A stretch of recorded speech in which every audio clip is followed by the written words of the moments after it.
नमस्कार दोस्तों, cosmopolitan study point में आपका स्वागत है। जैसे कि हमारी जो इंडियन ज्योग्राफी चल रही थी, फिजिकल ज्योग्राफी, तो उसमें मैंने जैसे कि एक टॉपिक देखा है यूनिवर्स। तो यूनिवर्स का टॉपिक मुझे जो वन डे लगा कि वन डे में आपको कम्प्लीटली समझा सकता हूँ, ना कि सिर्फ एसएससी के लिए बल्कि यूपीएससी के लिए, या आप अदर कोई एग्ज़ाम दे रहे हैं या इंटर का एग्ज़ाम देने जा रहे हैं। तो उसके लिए मैं सोलर सिस्टम आपको कम्प्लीटली ऐसा समझाने जा रहा हूँ कि इसके बाद आपको ना माजिद हुसैन पढ़नी है, ना आपको अपनी एनसीईआरटी पढ़नी है। मैं कम्प्लीटली बताऊंगा और इस स्टैंडर्ड पे बताऊंगा कि इसके बाद आपको अदर कोई बुक नहीं पढ़नी है। जो मैं बता रहा हूँ फोकस पॉइंट, उस पर आप नोट कर लीजिएगा, बस आपका वर्क हो जाएगा। ठीक है, फुली कॉन्सेप्ट समझाऊंगा आपको। जैसे देखिए, जो हम देखते हैं 3D पिक्चर में, तो 3D में हम देखते हैं कि ब्रह्मांड हमारा ऐसा दिखता है। तो क्या ये ऐसा ही था पहले? सोच सकते हैं कि एक बेस बनाइए, बेस के तरीके से हिस्ट्री के हमारा सोलर सिस्टम देखिए क्या दिख रहा है कि सूर्य है, सूर्य की तरफ इनर प्लैनेट बुध, शुक्र, पृथ्वी, मंगल। तो ये बुध है, ये शुक्र है, ये पृथ्वी है, ये मंगल है, और ये क्षुद्र ग्रह पड़ते हैं। उसके बाद बृहस्पति, शनि, अरुण, वरुण। तो सबसे ज़्यादा इसमें से क्वेश्चन आ जाता है कि सबसे ज़्यादा उपग्रह किसके पास हैं। तो अभी तक कुछ समय पहले बृहस्पति के पास थे, बट जैसे कि शनि की तो आप जानते हैं महिमा ही निराली है शनिदेव की।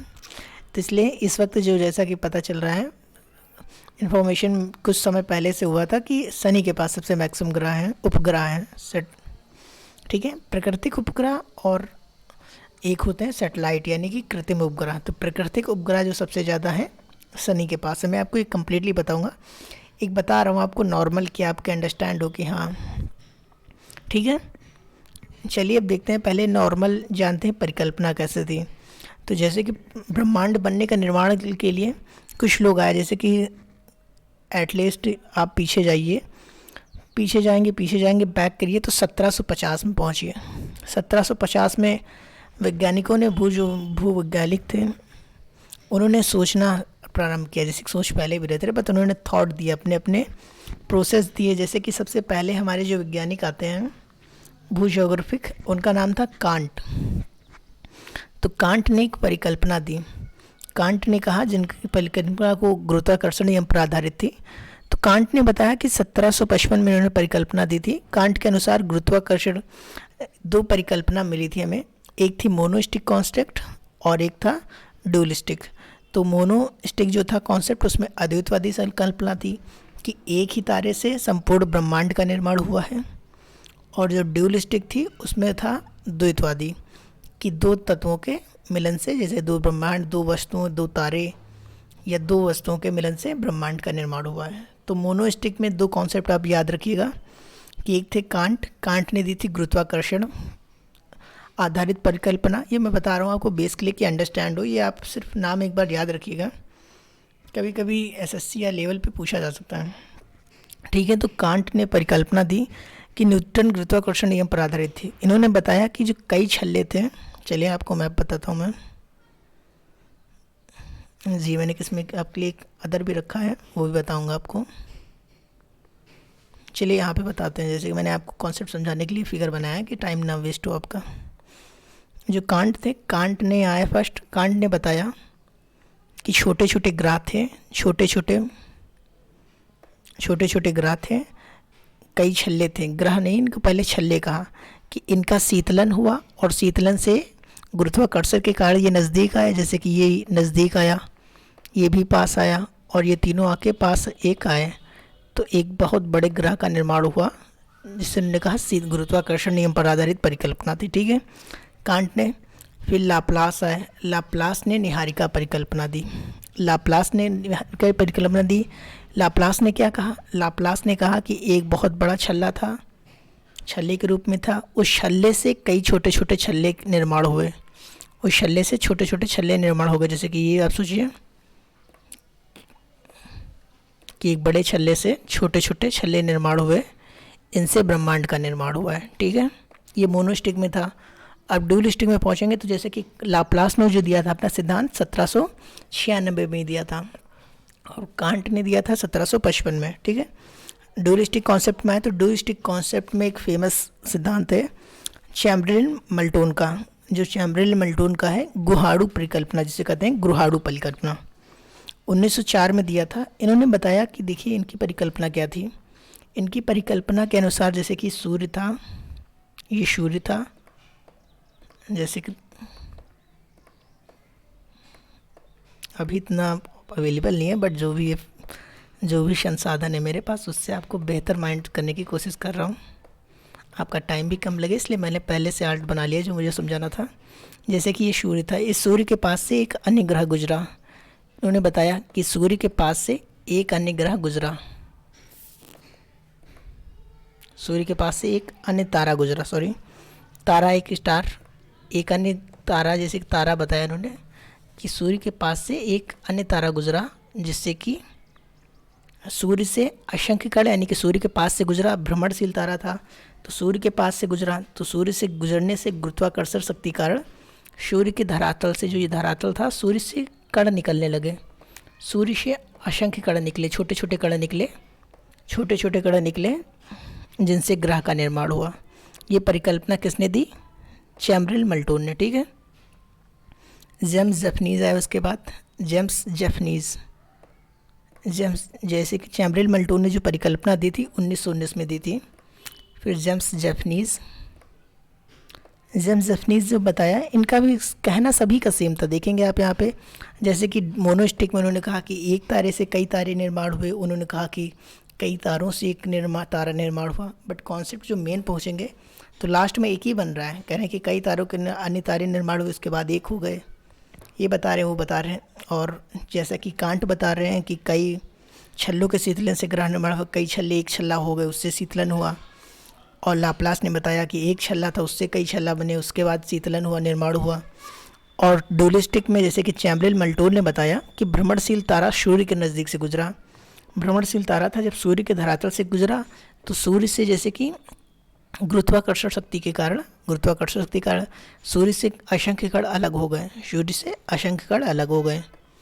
जैसे कि मान लीजिए ये असंख्य कण अलग हो गए, ठीक है, सूर्य से असंख्य कण अलग हो गए, तो अलग हो गए। इसके बाद ये जो कण अलग हुए, इनसे निर्माण हुआ ग्रह का, इन सबसे निर्माण होगा ग्रह का। ठीक है, अब आते हैं नेक्स्ट, एक और है जेम्स जेफनीज की ज्वारीय परिकल्पना। कहना इनका भी सेम था। इन्होंने जैसे कि चैम्बरल मल्टोन ने कहा कि भ्रमणशील तारा गुजरा तो गुरुत्वाकर्षण परिकल्पना दी, इन्होंने आधारित थी डुअलिस्टिक में गुरुत्वाकर्षण पे। और जो जेम्स जेफनीज की परिकल्पना थी वो ज्वारीय परिकल्पना थी, कि उन्होंने बताया कि जेम्स सूर्य के निकट से अन्य तारा गुजरा। इन्होंने भी सेम बताया कि सूर्य के निकट से अन्य तारा गुजरा, ठीक है, लेकिन बताया इन्होंने कहा कि जो सूर्य के अन्य तारा गुजरा, अन्य तारों के आने से ज्वारीय उद्भेदन कारण। समझ पा रहे हैं आप? जैसे चैम्बरल मल्टोन ने कहा कि जब सूर्य के नज़दीक से एक अन्य तारा गुजरा, सूर्य के नज़दीक से अन्य तारा गुजरा ये, तो इससे कई असंख्य कण अलग हुए। क्यों कण अलग हुए? रीजन क्या बताया इसका? रीजन बताया कि गुरुत्वाकर्षण कारण। रीजन क्या था? गुरुत्वाकर्षण बताया। तो कौन हो गए? चैम्बरल मल्टोन। गुरुत्वाकर्षण की जगह पे अगर उन्होंने कर दिया कि इसका जो मेन रीजन था ज्वारीय उद्भेदन था, ज्वारीय उद्भेदन बता दिया, तो कौन हो गए? जेम्स जेफनीज। ठीक है, समझ पा रहे हैं? जैसे मैंने कॉन्सेप्ट बताइए, नॉर्मली आप याद रख लीजिएगा, ऐसे ही आप पढ़ लेंगे तो एक दो बार नाम याद हो जाएगा, फैक्ट के रूप में पूछा जा सकता है। उसके बाद भी कई जैसे कि ज्योग्राफिक्स आए, उन्होंने बताया, जैसे कि इसके बाद आते हैं ऑफवेन। उन्होंने विद्युत चुंबकीय प्रेरण दिया, 1942 में दिया था ऑफवेन ने। फिर होयल नवतारा परिकल्पना आई 1939 में। होयल नवतारा परिकल्पना दी थी, कुइपर ने दी थी अपनी पुरातन ग्रह परिकल्पना। फिर लाप्लास ने निहारिका परिकल्पना दी, कॉर्लबॉन ने 1943 में, जो मैक्सिमम आपकी जानी जाती है। जैसे कि वहाँ पे मैंने मोनोस्टिक में बताया था, वो भी निहारिका परिकल्पना थी, पर ये उसके बाद चेंजेस किए गए, उसके बाद निहारिका परिकल्पना दी गई। ठीक है, उसमें चेंजेस करके यानी कि मॉडिफाइड किया गया, फिर बताया गया। ठीक है, तो मॉडिफाइड करके बताया गया। जो मैक्सिमम मानते हैं जियोग्राफिस्ट, वो कहते हैं कि जी परिकल्पना आपकी जो निहारिका परिकल्पना है इसी के मत में है। ठीक है, तो मैं अब आपको कॉन्सेप्ट ले चलता हूँ कि कैसे हमारा ब्रह्मांड निर्माण हुआ। देखिए, जैसे कि आज का जो ब्रह्मांड आप देखते हैं, ये क्या शुरुआत में ऐसा ही था? आज सोच सकते हैं कि माइंड में आ सकता है कि हाँ, आप पढ़ते होंगे अपने 6th स्टैंडर्ड के, अगर आपने सही से पढ़ा होगा तो उसमें 6 या 7th में चैप्टर जो आएगा उसमें रिटन आएगा। अगर आप ब्रह्मांड का कोई चैप्टर पढ़ेंगे जी। अगर आप कोई ब्रह्मांड का चैप्टर पढ़ेंगे तो उसमें बताता है कि ब्रह्मांड का विस्तार हो रहा है, लगातार हो रहा है। तो इससे जैसे कि वहाँ पे आपने ये ध्यान नहीं दिया होगा कि मेनली फोकस आपका नहीं हो गया होगा, आपने पढ़ा होगा सिर्फ नॉर्मल कि हाँ ब्रह्मांड का विस्तार हो रहा है। पर आपको अब बताऊँगा मैं कि कैसे विस्तार हो रहा है, क्या रीज़न है, क्यों हो रहा है, ठीक है, और कब से हो रहा है। चलिए स्टार्ट करते हैं। देखिए, आज से लगभग 13.7 अरब वर्ष पहले जो आज हम यूनिवर्स देखते हैं, ये ऐसा नहीं था। ये सिर्फ एक गुहाड़ू, एक एकांकी परमाणु के रूप में था। ऐसा था, छोटा सा परमाणु ले लीजिए, जैसे कि ये आपने एक छोटा सा परमाणु लिया, ये इतना बड़ा था बस। सोचिए कि आज जो सौर मंडल देखते हैं, कितने उसमें कितने असंख्य आकाश गंगा हैं, क्या कुछ है। वो शुरुआत में कैसा था, सिर्फ एक छोटा सा एकांकी परमाणु था, जिसमें आयतन क्या था, अति सूक्ष्म था। आप देख रहे हैं कितना इसका आयतन कितना होगा, बहुत सूक्ष्म होगा। आयतन कितना था, मैं लिख देता हूँ जी, जिसका वॉल्यूम था स्मॉल था, ठीक है। और इसका जो घनत्व था, डेंसिटी हाई थी, बहुत हाई थी, ठीक। और इसका जो टेम्परेचर था, टेम्परेचर बहुत हाई था, टेम्परेचर हाई, ठीक है। तो आपने जैसे देखा कि जो आज ब्रह्मांड देख रहे हैं, इसका प्रारंभ में इसका आयतन अति सूक्ष्म था, घनत्व अनंत था, जिसका बहुत कोई महत्व ही नहीं था, इन्फिनिटी, और टेम्परेचर इन्फिनिटी था, ठीक है।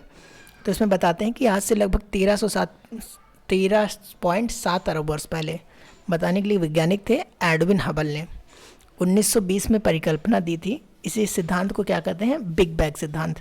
जैसा कि विस्फोट हुआ था तो इससे इन्होंने नाम दिया बिग बैंग, बिग बैंग।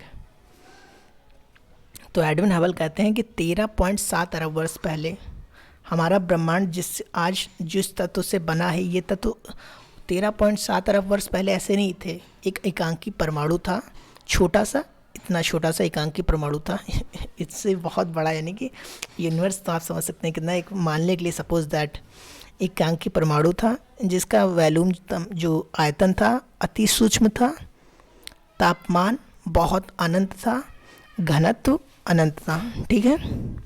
इसमें एक विस्फोट हुआ 13.7 अरब वर्ष पहले। जब विस्फोट हुआ तो पहले कि 1 सेकंड में, मैं आपको जो लाइन बता रहा हूँ लाइन टू लाइन लिखिएगा कि 13.7 आज का, जिससे मैं आपको लाइन टू लाइन बताता हूँ, ऐसे आप लिख लीजिएगा कि बिग बैंग सिद्धांत अनुसार ब्रह्मांड विस्तार निम्न अवस्था में हुआ है। आरंभ में वे सभी वस्तुएं जो आज हम देखते हैं ब्रह्मांड में जो उपलब्ध हैं, एकांकी परमाणु के रूप में थी, जिसका आयतन अति सूक्ष्म, तापमान अनंत, घनत्व अनंत था, ठीक है। वैज्ञानिक विश्वास है कि बिग बैंग घटना, जिसमें बिग बैंग यानी कि एक बृहद विस्फोट 13.7 अरब वर्ष पहले हुआ, ठीक है। दूसरा पॉइंट आपका हो गया, 2 पॉइंट मैंने बताए। तीसरा पॉइंट आप लिखेंगे, तीसरा पॉइंट कि विस्फोट बाद 1 सेकंड अल्पास अंतर्गत वृहत विस्तार हुआ। कि इतना मैक्सिमम विस्तार हुआ जितना बता नहीं सकते कि 1 सेकंड में महत्तम विस्तार हुआ, ठीक है। उसके बाद विस्तार जो हुआ धीमा पड़ गया। 3 पॉइंट आपके हो गए। और लिखेंगे नेक्स्ट पॉइंट चौथा कि आरंभिक 3 मिनट के अंतर्गत, आरंभिक 3 मिनट के अंतर्गत, 3 मिनट के अंदर आपके आरंभिक जो 3 मिनट के अंदर था, परमाणु का निर्माण हुआ, एटम का निर्माण हुआ आरंभिक 3 मिनट के अंदर, ठीक है।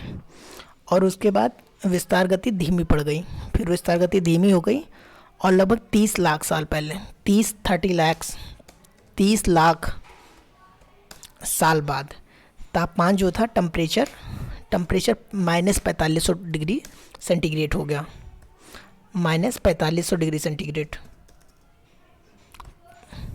ठीक है। -4500 सेंटीग्रेड कैल्विन हो गया था, 4500 कैल्विन। और जब 4500 कैल्विन हो गया, ये आपके 4 पॉइंट हो गए, कैल्विन गिर गया और तब जाके 30 लाख साल बाद 4500 टेम्परेचर कैल्विन नीचे गिर गया, तब जाके पदार्थ का निर्माण हुआ, जिसे परमाणु पदार्थ कहा गया। ठीक है, क्योंकि एटम का निर्माण हो चुका था 3 सेकंड में, और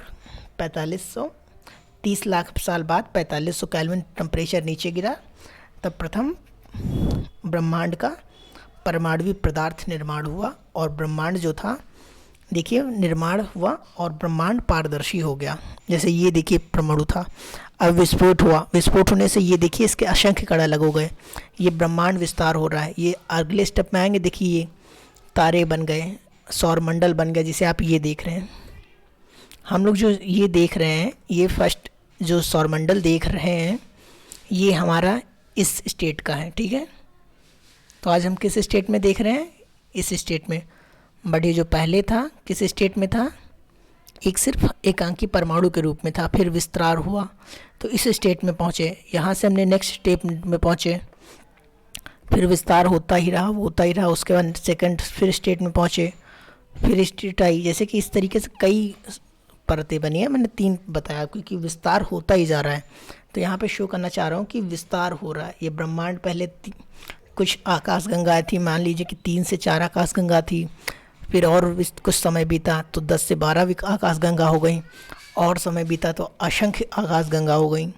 ठीक है, जैसे कि हमारी आकाशगंगाएँ कितनी है अभी हमें नहीं पता है, और ये एक सिर्फ सौरमंडल है। तो आकाशगंगा में सोच सकते हैं कि ये एक सिर्फ आकाशगंगा है, और ऐसी कितनी सौरमंडल में आकाशगंगा है हमें पता ही नहीं है। ठीक है, तो मैंने आपको बता दिया, ब्रह्मांड का आपका कॉन्सेप्ट क्लियर किया कि ब्रह्मांड कैसे बना। ठीक है, अब पढ़ते हैं तारा का निर्माण कैसे हुआ। जैसे कि इसमें आपको ऐड करके मैं टोटल कॉन्सेप्ट बता दूंगा आपका ग्रह तक, आपको नेक्स्ट कभी नहीं पढ़ना पड़ेगा। ठीक है, ये कंप्लीट हुआ। अब देखते हैं, नेक्स्ट पेज ओपन करते हैं।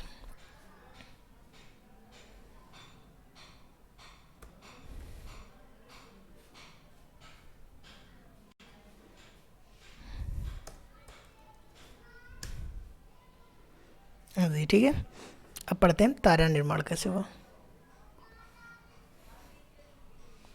स्टार के बारे में जानेंगे। ठीक है,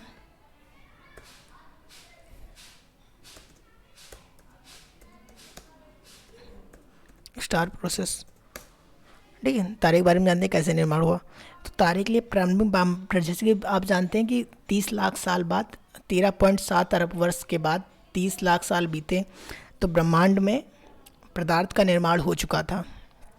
जब पदार्थ का निर्माण हो चुका था तो ब्रह्मांड में ऊर्जा भी थी और पदार्थ भी था। ठीक है, ऊर्जा भी थी और पदार्थ भी था, तो उसमें भिन्नता थी। जैसे कि ये आपका एटम था, ये पदार्थ थे, और यहाँ पे गुरुत्वाकर्षण इनके बीच में अवेलेबल था, गुरुत्वाकर्षण भी था बीच में, जैसे कि इनका अट्रैक्शन भी था, इनके बीच में भी अट्रैक्शन था।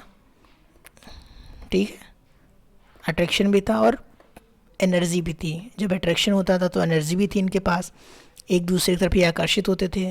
ठीक है,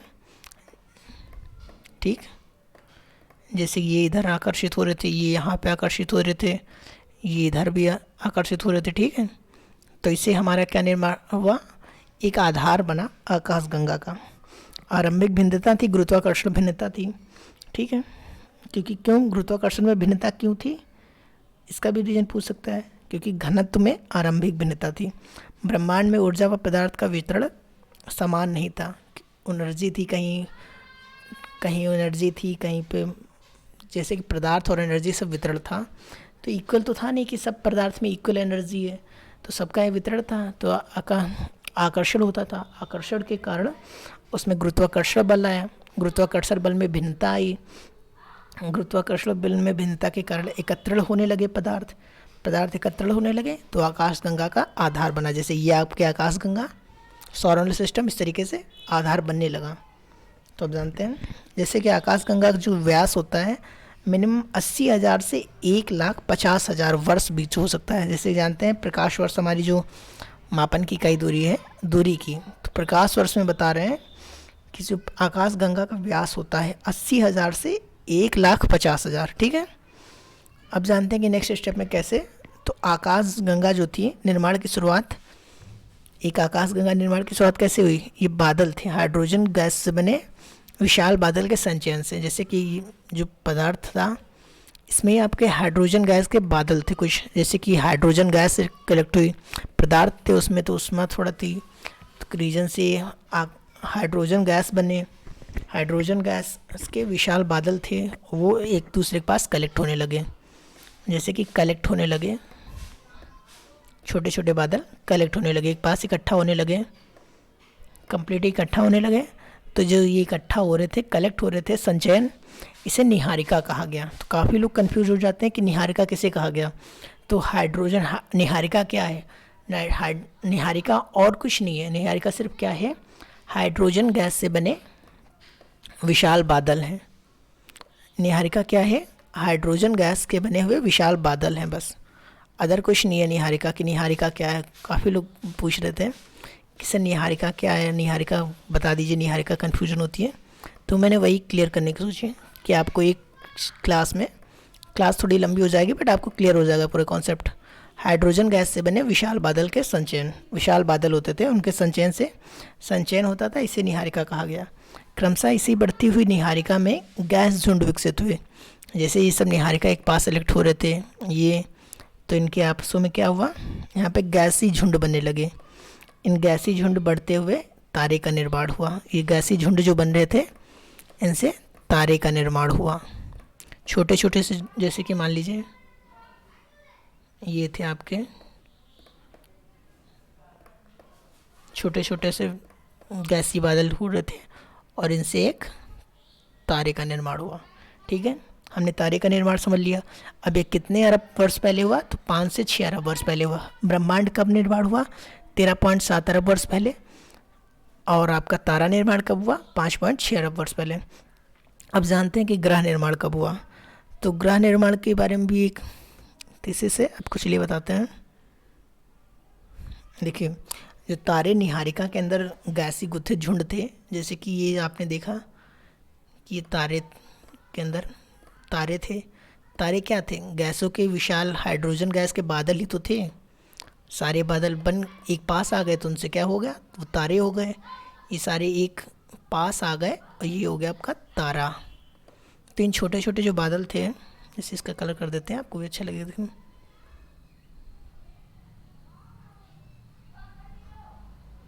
देखिए, जो आपके ये छोटे छोटे आपके बादल थे, ये गैसी गुंथे झुंड थे, झुंड के रूप में कलेक्ट हुए थे। ठीक है, इन झुंडों में गुरुत्वाकर्षण बल था। अब सोचिए कि आपने निहारिका पढ़ा, ब्रह्मांड में पदार्थ था, पदार्थ ब्रह्मांड का पदार्थ जब पास आया तो उनसे तारे बने, और तारों में जो पदार्थ था, आइटम था, गैसी गुंथे झुंड थे, उनसे ग्रह निर्माण होने लगा। सूर्य हमारा क्या है? सूर्य हमारा तारा ही है। और तभी कहते हैं कि सूर्य के असंख्य कण अलग हुए। जैसे कि परिकल्पना में मैंने आपको बताया था स्टार्टिंग में कि जो परिकल्पना दी गई, जेम्स जैपनीज या आप कांट की परिकल्पना देखें या ऑफवेन की देखें, तो उसमें क्या बता रहे हैं? मेनली फोकस किस बात पे है? इसी पर तो है कि तारे से निर्माण हुआ। तो तारे के ही ये कण थे। ठीक है, तो तारे के कण थे, इनमें भिन्नता ही गुरुत्वाकर्षण भिन्नता थी।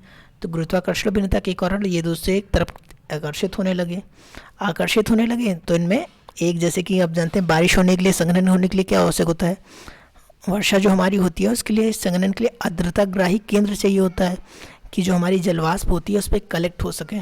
उसी प्रकार से ये जो गैस और धूल के कण थे, इसमें से गैस धूल के कण जो थे वो एक आर्द्रताग्राही केंद्र के रूप में कार्य किया। जैसे कि ये एक, आप मान लीजिए कोई सेंटर था, तो इसके चारों तरफ ये गैसी बादल के जो झुंड थे, ये सब घूमने लगे। तो ये घूमते घूमते इसी पदार्थ पे, जैसे कि ये जब घूम रहे थे तो ऊष्मा उत्पन्न हुई। ठीक है, ऊष्मा उत्पन्न हुई, समझ पा रहे हैं जी? देखिए, ऊष्मा उत्पन्न हुई।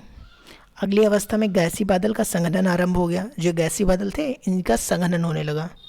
संघनन आरंभ हुआ तो ये क्रूड जो था, ये धूल कण का क्रूड, ये ढकने लगे। ठीक है, प्रक्रिया द्वारा जो छोटे छोटे ये ढकने लगे। ठीक है, संगठन की क्रिया, पिंड बनने शुरू हुए और गुरुत्वाकर्षण बल में आपस में जुड़ गए। वही बता रहे हैं नोट्स में, और कुछ नहीं, कि अंतिम अवस्था में अनेक जो छोटे छोटे से थे, जैसे कि मान लीजिए ये आपका आर्द्रताग्राही केंद्र मिल गया, ये गैस के गुंथे झुंड थे। ठीक है, एक ये था, ये एक आर्द्रताग्राही केंद्र था, ये गैस के गुंथे झुंड थे। और ये एक अन्तर्ग्राही केंद्र था और इसके गैस के गुण थे झुंड थे। अब ये सब मिलकर पास आए गुरुत्वाकर्षण बल के कारण और एक हो गए, इनसे बन गया, ये हमारा बन गया ग्रह। ये क्या बना? प्लैनेट। ओके, मैंने बता दिया आपको प्लैनेट कैसे बना। अब आप सोच रहे होंगे प्लैनेट में कुछ टर्म आते हैं, वो टर्म बता देता हूँ। जैसे कि जो आपके गैसों के गुंथे झुंड थे, इन्हें ग्रहाणु कहा गया। तो कभी कभी क्वेश्चन आ जाता है कि ग्रहाणु परिकल्पना किससे संबंधित है। तो ग्रहाणु परिकल्पना आप याद रखिएगा कि प्लैनेट से, ग्रह से संबंधित है। ठीक है, मैंने आपको ब्रह्मांड बता दिया, ब्रह्मांड के बाद तारे बता दिए, ग्रह निर्माण बता दिया। अब देख लेते हैं सोलर सिस्टम क्या है। तो सोलर सिस्टम में तो कुछ खास बता दिया। ये सोलर सिस्टम जैसे ग्रह निर्माण हो गया, तो उसके बाद सोलर सिस्टम के बारे में पढ़ लेते हैं। फिर हमारा जैसे सूर्य है, सूर्य के बाद सबसे बता देता हूँ, सौरमंडल में 8 ग्रह हैं, जानते हैं। जैसे कि अभी एक प्लैनेट को कब एक, जैसे कि हमारे सौरमंडल में 9 ग्रह थे, एक प्लैनेट को कब उससे दर्जा छीन लिया गया और उस प्लैनेट का नाम क्या है, आप बताइएगा। ठीक है, जी कमेंट कीजिएगा। और मैं ईयर बता दे रहा हूँ, 2006 में उसे प्लैनेट का दर्जा छीन लिया गया था। और क्यों छीन लिया गया था, इसके लिए भी कुछ, प्लैनेट क्यों कहते हैं एक ग्रह को? प्लैनेट होने के लिए सब, ऐसे तो सभी प्लैनेट हैं, जैसे कि आप ये देखेंगे क्षुद्र ग्रह को क्षुद्र ग्रह कहते हैं और ये प्लैनेट ग्रह कहते हैं। क्यों, डिफरेंस क्या होता है? ये शुद्ध ग्रह है, चलिए छोटे ग्रह हैं, बट प्लैनेट होने के लिए भी कुछ क्वालिटी होती हैं। जैसे कि उसे दीर्घ वृत्ताकार में गति करना चाहिए और तारे की गति करता है, वो सेल्फ नहीं है, तारे की सौरमंडल में गति करता है। और भी कुछ होते हैं, वो मैं आपको अगर बताऊंगा बाद में, नहीं तो अदरवाइज़ क्लास बहुत लंबी हो जाएगी। ठीक है, तो सौरमंडल में 8 ग्रह हैं। निहारिका सौरमंडल का जनक कहा जाता है। इसके ध्वस्त होने व क्रोड के बनने इसके शुरुआत से लगभग जो हमारा ग्रह निर्माण हुआ था वो 5.6 अरब वर्ष पहले हुआ था। ठीक है, 5.6 जैसे कि 5.5 अरब वर्ष पहले। और जो तारे बने थे 5 से 6 अरब वर्ष पहले बने थे।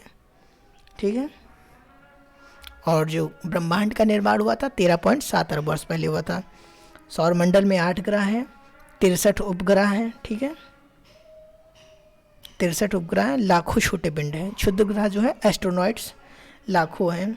ठीक है, इन 8 ग्रह में जो बुध, शुक्र, देखिए ये आप देखिए बुध और ये शुक्र और ये पृथ्वी, ये मंगल, इन्हें क्या कहते हैं? इनर प्लैनेट कहते हैं। इनर प्लैनेट या, ठीक है, इनर प्लैनेट। इनर प्लैनेट को हिंदी में जैसे कि आप बोल सकते हैं भीतरी ग्रह, भीतरी ग्रह, या